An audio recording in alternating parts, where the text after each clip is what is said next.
Paris, September 23rd, 1788.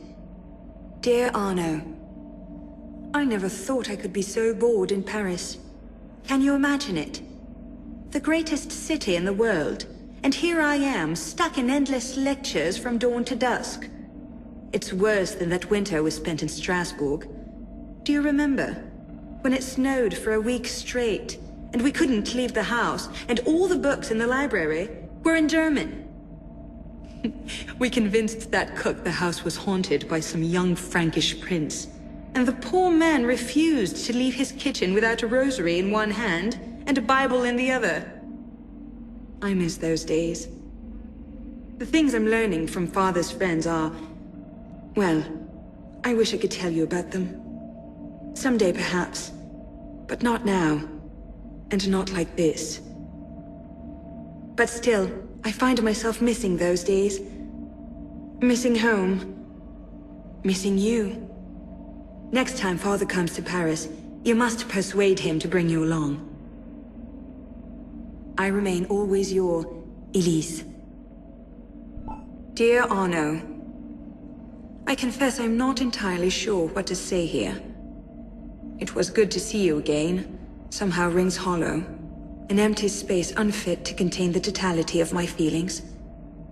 And yet I am pleased. Pleased that the assassins have not changed you completely. I suppose I shouldn't be surprised. You never were one to be easily awed. It seems we have both found ourselves at an impasse in the hunt for my father's killer. Perhaps together, we can accomplish what neither of us could alone. It's nice to think that after all this time, we're still better together than apart. Yours, Elise. Oh, Arno, what have you done? I know we didn't part on the best of terms, but to go running to the assassins? My father kept you away from them for a reason. Their creed is like wine, sweet enough at first blush, and in moderation it makes life seem more bearable. But drink too deeply, and you find naught but madness and anarchy. No doubt they've already filled your mind with tales of how dreadful we Templars are, that we would make slaves of humanity and place our boots on the world's neck. You knew my father, and you know me. I can only pray that is enough to give the lie to those tales. My order has turned against me, and I am hunted by those I once called friend. I could not bear it if you turned against me also. Think of me, and be well, Elise. Dearest Arno, I can barely conceive how much has changed in the last 3 years. How far our roads have taken us.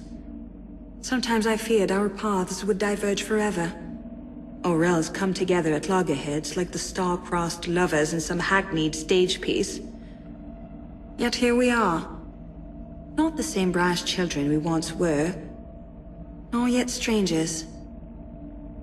When this is over, when Germain is dead at our feet and my father rests, who then will we be? Assassin mentor and Templar Grandmaster? The continuation of the old? Or the beginning of something new? Will we shape the future of our world? Or will we retire quietly to the countryside to raise goats? I can just see you, a goat herd, leaping and climbing about the Alps. No goat would have a chance of escaping you.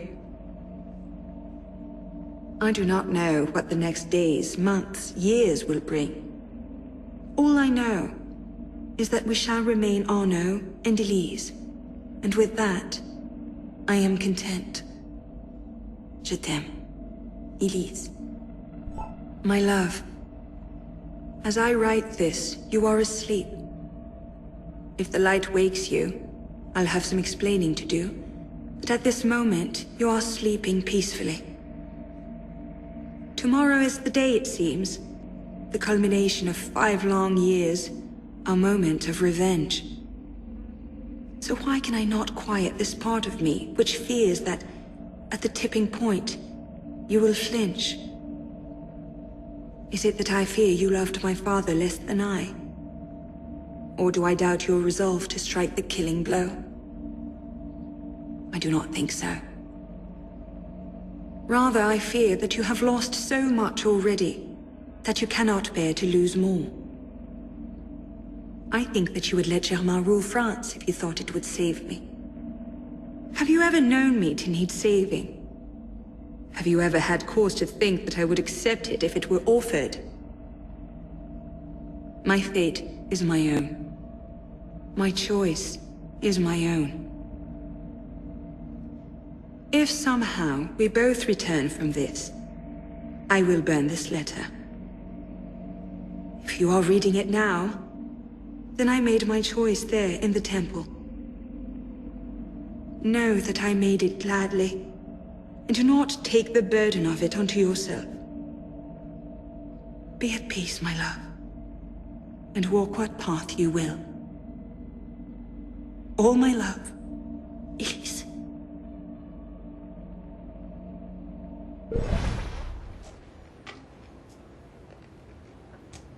I hope I know what I'm doing.